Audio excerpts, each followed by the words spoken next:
தேசிய ஆலோசகர் அஜித் தோவல் 2 நாள் சுற்றுப்பயணமாக வட அமெரிக்க நாடான கனடாவுக்கு சென்றார். அங்கு அந்நாட்டு பாதுகாப்பு ஆலோசகர் நதாலியை சந்தித்து பேச்சுவார்த்தை நடத்தினார்.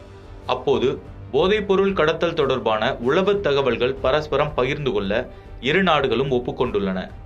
அது மட்டுமின்றி காலிஸ்தான் அமைப்புகளின் செயல்பாடுகள் மற்றும் எல்லை தாண்டிய பயங்கரவாதத்தை ஒடுக்குவதில் தீவிர கவனம் செலுத்த இந்தியாவும் கனடாவும் முடிவு செய்துள்ளன.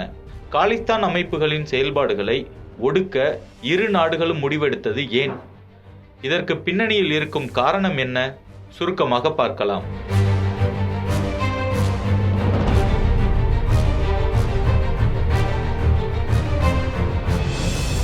சீக்கியர்களுக்கு தனி நாடு வேண்டும் என்பதே காலிஸ்தானியர்களின் கோரிக்கை.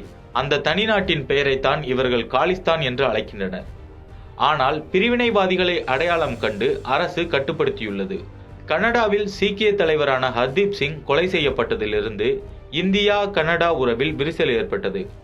ஹர்தீப் சிங் மீது இந்தியாவில் ஏராளமான வழக்குகள் நிலுவையில் இருந்தன. இவர் காலிஸ்தான் விடுதலைக்கு செயல்பட்டதாகவும் காலிஸ்தான் அமைப்புக்கு ஆட்சேர்ப்பு மற்றும் பயிற்சி வழங்கியதாகவும் இந்திய உளவுத்துறை ஏற்கனவே குற்றம் சாட்டியிருந்தது. கடந்த 2007ஆம் ஆண்டு பஞ்சாபின் லூதியானா நகரில் 6 பேர் கொலைக்கு காரணமாக இருந்த ஹர்தீப் சிங் வெடிகுண்டு தாக்குதலிலும் முக்கிய குற்றவாளியாக அறிவிக்கப்பட்டார். நாடு முழுவதும் போலீசாரும் புலனாய்வு அமைப்புகளும் இவரை தேடிக்கொண்டிருந்த நிலையில் சில ஆண்டுகளுக்கு முன்னர் கனடாவில் குடியேறினார்.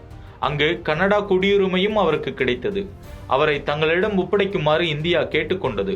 கனடாவோ இதற்கு செவிசாய்க்கவில்லை. பின்னர் அங்கேயே ஹர்தீப் சிங் மர்ம நபர்களால் சுட்டுக் கொல்லப்பட்டார். அப்போதே இந்தியா கனடா உறவில் விரிசல் ஏற்பட்டது. இந்த நிலையில் காலிஸ்தான் அமைப்புகளின் செயல்பாடுகள் மற்றும் எல்லை தாண்டிய பயங்கரவாதத்தை ஒடுக்குவதில் இந்தியாவும் கனடாவும் கைகோர்த்துள்ளன. தற்போது இரு நாட்டிற்குமான உறவு வலுவடைந்துள்ளது.